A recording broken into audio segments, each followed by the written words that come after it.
ของต้นไม้เลยเนี่ยก็นี่ไงก็ลองไงไม่เคยก็ต้องลองเลยจะได้รู้ พี่ปั้นไหวไหม ไหวแหละ ไหวก็ได้แม่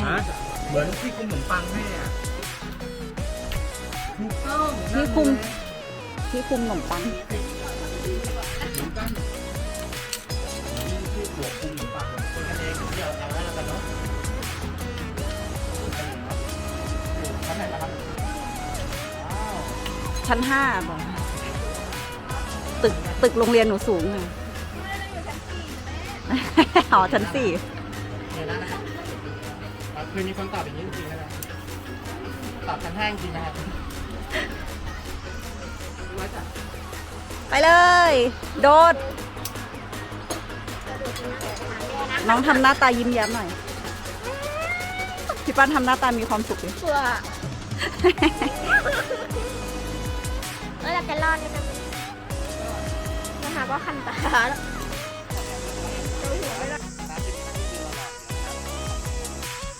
ตัวแรกตัวนี้เราเรียกว่าคาราบิเนอร์ครับเป็นชั้นที่กดเลยนะครับตัวคาราบิเนอร์ตัวนี้แต่ใช้กับเทปสีแดงตามจุดนะครับเจอเทปสีแดงตรงไหนล็อกตรงนั้นนะครับส่วนอีกตัวหนึ่งนะครับตัวนี้เราเรียกว่าฮุกนะครับตัวนี้จะเป็นเซฟตี้หลักของลูกค้านะครับจะใช้สายสลิงสีดำตลอดเส้นทางจนกว่าจะเล่นจบนะครับขึ้นไปแล้วลงไม่ได้แซงไม่ได้นะครับสมมติว่าน้องสาวกลัวหนูก็จะลงไม่ได้นะลูกลูกนอนที่ไหล่ตัวนึงนะครับลูกค้าเดี๋ยวดูกันนะครับตัว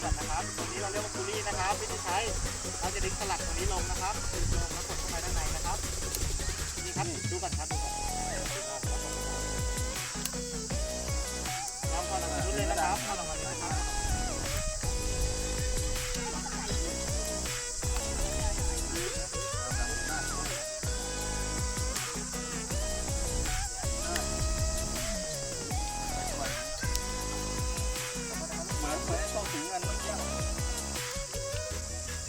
ดูกันนะมันจะมีช่องใหญ่นะครับกับช่องเล็กนะครับเรานำช่องใหญ่ช่องนี้นะครับร้อยสายสลิงแบบนี้นะครับดูช่องเล็กร้อยพันทะเลแบบนี้นะครับเมื่อร้อยมาแล้วมันจะถอดไม่ได้แล้วนะครับเมื่อเราเล่นนะครับแนะนำ1 มือจับไว้นะครับแล้วก็เดินมานะครับเมื่อถึงจุดเปลี่ยนฐานให้เรากดคาราบิเนอร์ก่อนแล้วล็อกนะครับตัวฮุกนะครับเราแค่ดูช่องเล็กๆร้อยผ่านแผ่นเหล็กครับแบบนี้เลยมันจะร้อยผ่านง่ายๆเลยครับคาราบิเนอร์อยู่บนสลิง2 เส้นมันจะถอดไม่ได้นะครับลูกค้าต้องถอดเฉพาะเส้นเดียวนะครับตรงจุดนี้นะครับลูกค้าเราจะเจอที่2 ครั้งนะครับถ้าเจอให้เราหงายขึ้นแบบนี้นี่คือหงายขึ้นนะครับนี่คือความลงนะครับหงายขึ้นเสร็จแล้วสไลด์เข้ามาลูกค้าปิดจับครับเมื่อเราเล่นจบครับเราถึงสามารถถอดอุปกรณ์ออกได้แบบนี้ครับลูกค้าลองเลยครับจุดนี้ได้เลยครับ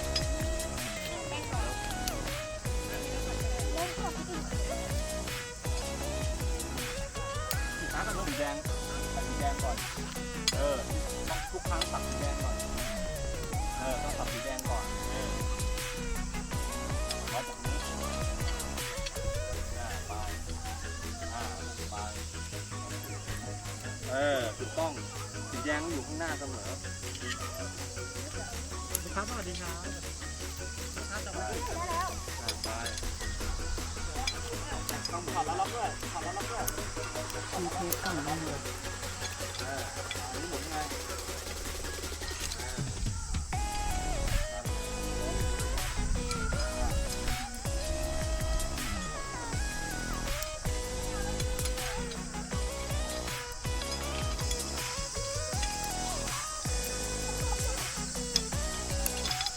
เข้าใจแล้วใช่ไหม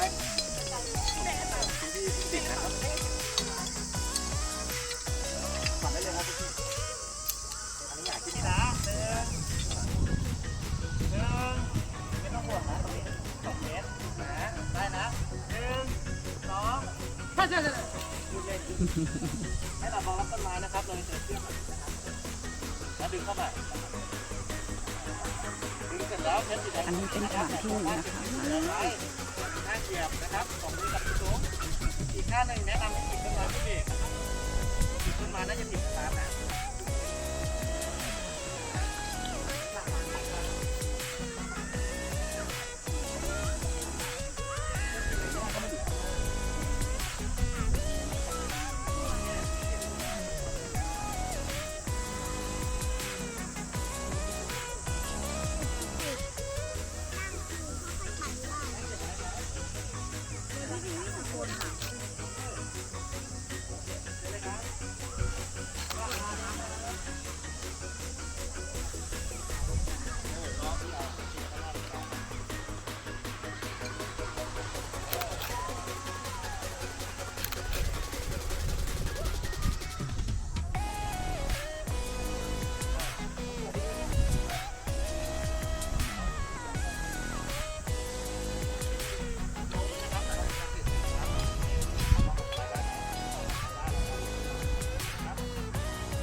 ดี๋ยวฐานต่อไปก็ชินลูก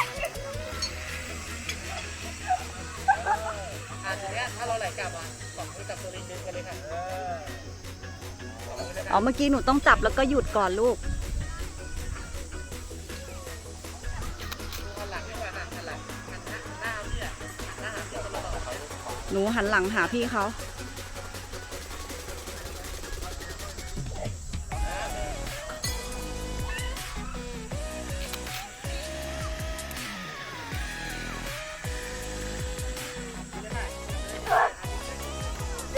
ใช่ มาถึงเราต้องยืนลูก อุ้ยสนุกอะเราเล่นแค่อันนี้ อุ้ย เหรอ ระวัง เราเล่นแค่อันนี้หรือเปล่า มีอีก25ฐานมันมีทั้งหมด25ฐานลูกถอดเลยลูก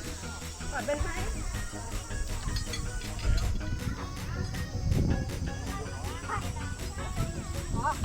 เอาลงมาลงมา พี่ปั้นอย่าแกว่งแบบเมื่อกี้นะ มันโดนหน้าคนแล้วลูกเร็วเร็วฟ้ารอ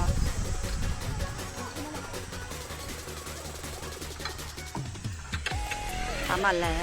ว ไม่เสียวเลยอยากเล่นอีกอะหมดแล้วเหรอ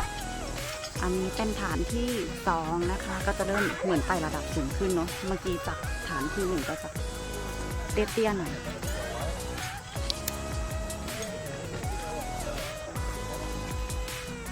อันนี้ก็จะเริ่มไต่ระดับสูงขึ้นไปแล้วดูเลย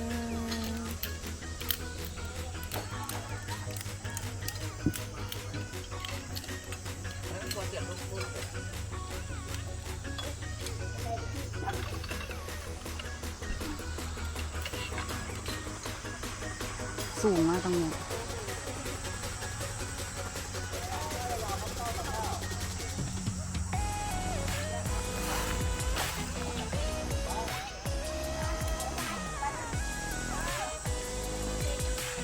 อันนี้พี่ๆเดินไปก่อนเลยสูงมาก นี่ต้นไม้สูง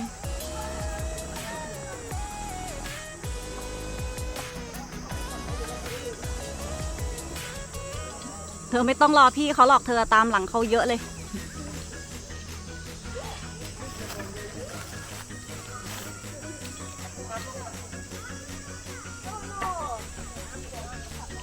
พี่ปั้นไหวไหม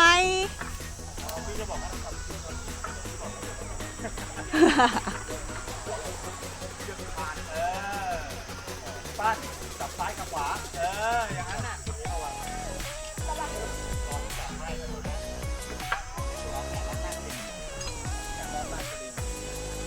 ม่ใช่แขนขวารอดใต้สลิง อะไรนะ ใช่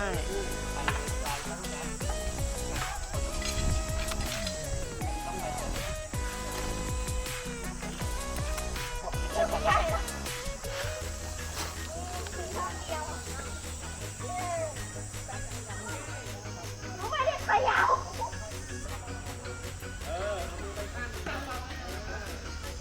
เอาจริงๆอ่ะ มันสูงมาก นู่นอยู่ตรงนู้นน่ะ แก๊งข้างหลังเรา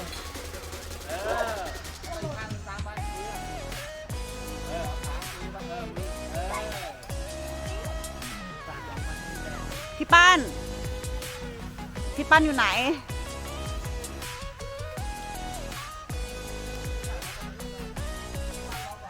ปั้นถึงแล้ว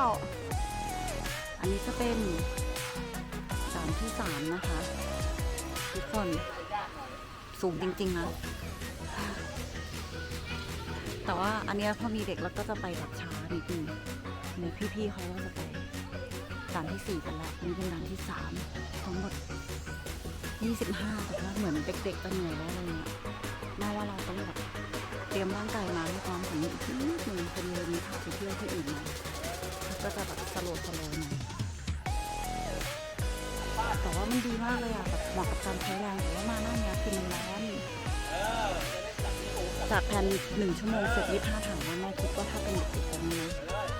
น่าจะมีเกือบ2 ชั่วโมงเพราะว่าน้องใช้ร่างกายยังไม่ค่อยคล่องเท่าไหร่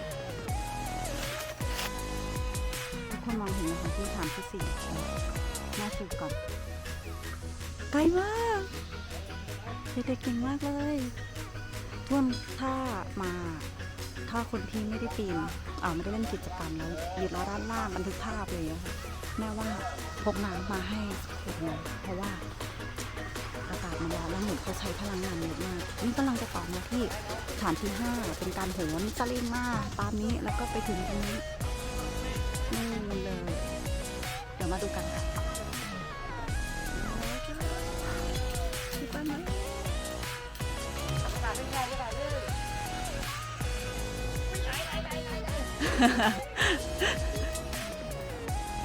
ถึงแล้วนะคะเดี๋ยวคิวต่อไปเป็นน้องแป้ง ยกขาขึ้นค่ะยกขาขึ้น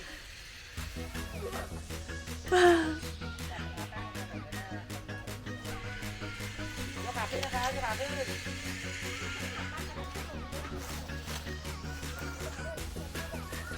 โอ้ยอยู่ข้างล่างยังเมื่อยเลยเดี๋ยวนะอันนี้เป็นด่านต่อไปอันนี้ก็เป็นด่านต่อไปนะคะ ทุกคนด่านที่เท่าไหร่แล้วที่ 5แล้วเหรอสูงมากนะเด็กๆเก่งมากเลยทุกคนต้องมาแบบว่าให้เด็กๆได้ลองทำดูตอนแรกเหมือนเขาจะกลัวแต่ตอนนี้รู้สึกว่าเขาจะชอบ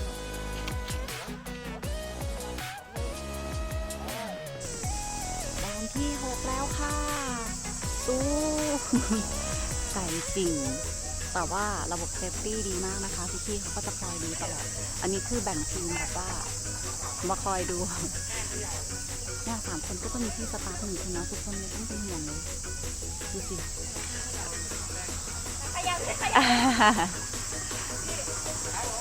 แล้วแบบพี่สตาร์ทเอนเตอร์เทนดีมากน้องแป้งอยู่นู่นนะคะแล้วก็ป๊าตามหลังทุกคนดูต้นไม้นะว่ามันสูงแค่ไหนแล้วก็จะค่อยๆไต่ระดับปึ๊บ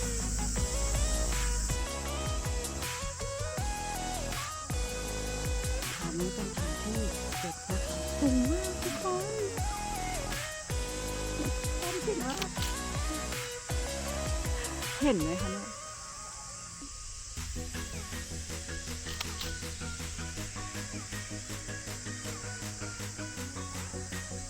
มันเห็นไหมมันสูงนี่เราก็จะมีที่สตาร์ทคอยมายืนเฝ้าให้นะคะเพราะว่าเซฟตี้อันนี้ก็เป็นสตาร์ทเซฟตี้เราก็จะคนทำเองแต่ว่าจะอยู่ในการควบคุมของสตาร์ทแล้วที่สตาร์ทไปดูมากเลยทุกคน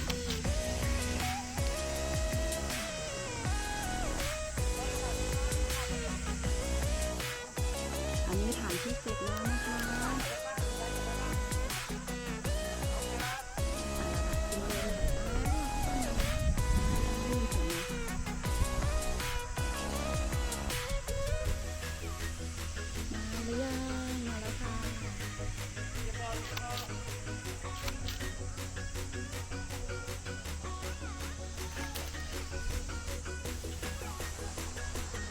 สูงมากน้องแป้งมาแล้วน้องแป้งสู้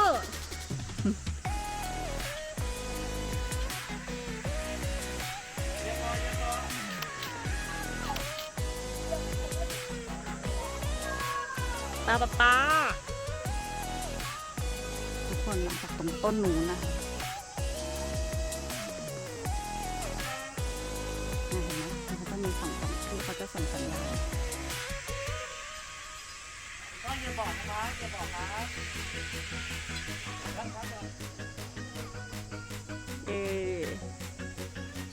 ด่านที่เท่าไหร่แล้วคะเนี่ย7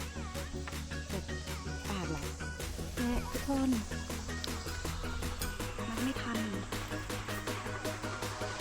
นี่เป็นด่านต่อไปเนาะทำไม่ได้อ่ะมันไม่ทันเลยเยอะมากเลยแล้วใครจะอยู่กับแม่เราข้างล่างอ่ะ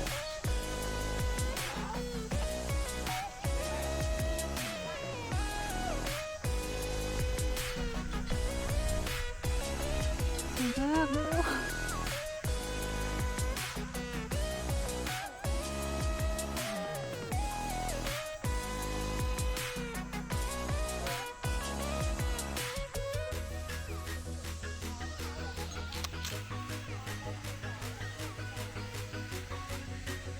อ้าวนู่น เอาไปตาน้อง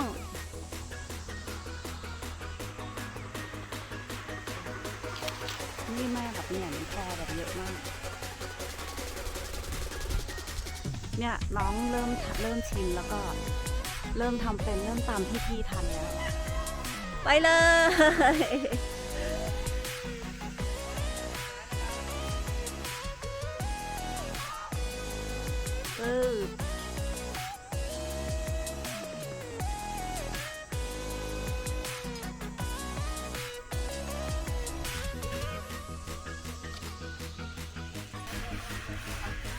ฐานต่อไปนะคะ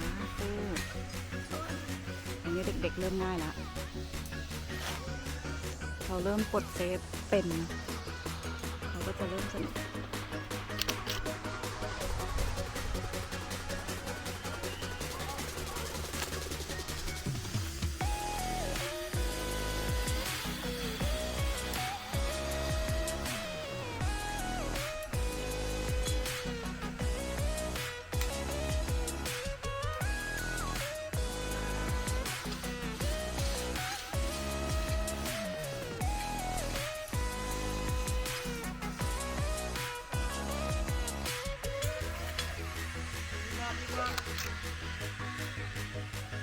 เอาไหลไหลอ่ะ พี่สตาร์เกม ลง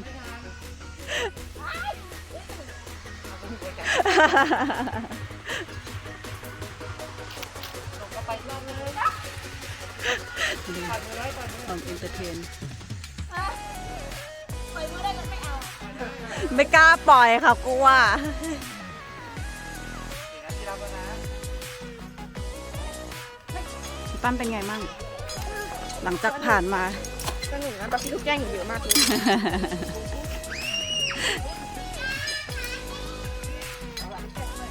อันนี้เริ่มลงมาพื้นราบแล้วนะคะ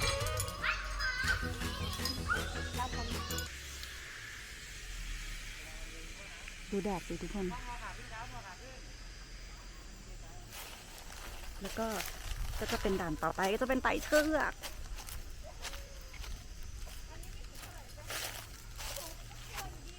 น้องบอกว่าอันนี้ไม่ค่อยสูงเท่าไหร่เพราะว่าอันที่ผ่านๆมาก็คือสูงมาก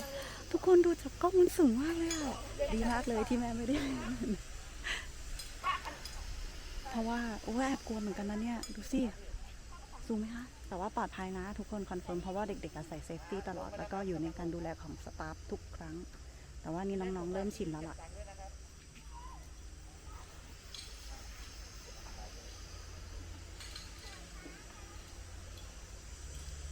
โอ้ย้อนแสง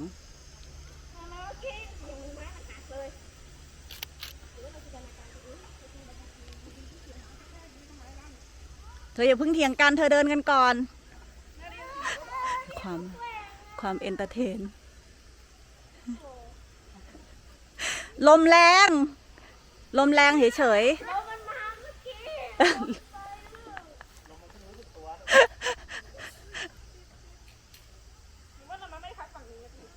พักทางไหนเอ่ยอันนี้พี่เปลี่ยนฝั่งก็ได้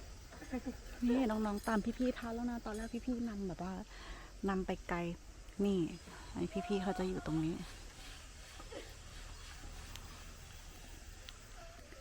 ถึงแล้วรอดันต่อไปไปแล้วครับอันนี้คือดันต่อไปนะคะ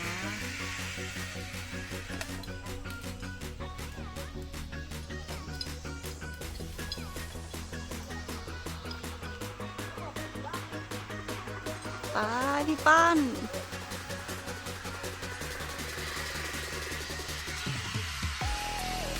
ระวังนะโทษนะ นี่น้องแป้งนะคะ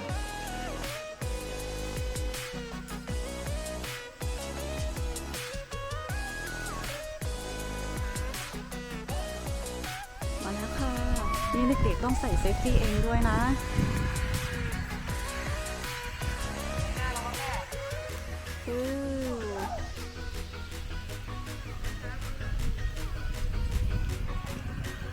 พ่อก็คือสนุกไปกับลูกด้วยนะคะ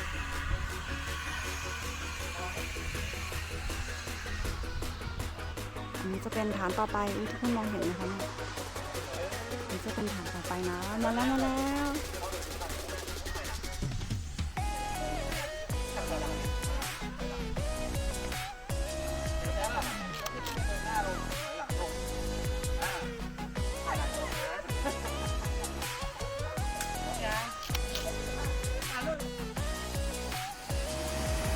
ค่ะและสำหรับทริปนี้นะคะ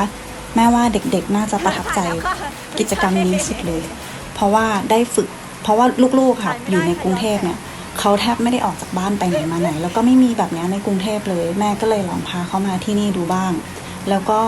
ลูกเนี่ยจะค่อนข้างเรียบร้อยแม่คิดว่าทีแรกแม่คิดว่าเขาจะทำไม่ได้ด้วยซ้ำนะคะ แต่ว่าทีเนี้ยเด็กๆอะจากหลังจาก 3-4 ฐานแรกอะเขาก็สนุกกันมากเลย โดยเฉพาะปั้นนะคะที่แบบเรียบร้อยที่สุดเขาก็บุกได้แม่ประทับใจมากแล้วก็สนุกมากๆรอบหน้านะคะ แม่จะมาพาเข้ามาอีก แล้วก็จะเลือกเป็นฐานที่เป็นตัวเอ็กซ์ตรีมนะคะที่จะได้เล่นแบบเยอะกว่านี้แล้วก็หวัดเสียวกว่านี้ด้วยนะคะแม่ๆท่านใดสนใจเปลี่ยนแนวจากทะเลมาเที่ยวทำกิจกรรมแบบนี้ฝึกเด็กๆแบบนี้นะคะ แนะนำที่นี่เลยค่ะสตาฟดูแลดีมากๆเลยและสำหรับคลิปนี้นะคะ ก็ขอจบแต่เพียงเท่านี้ค่ะ แล้วก็ฝากติดตามครอบครัวของแม่ด้วยนะคะจิตพิทักษ์สุขแฟมิลี่ค่ะขอบคุณค่ะ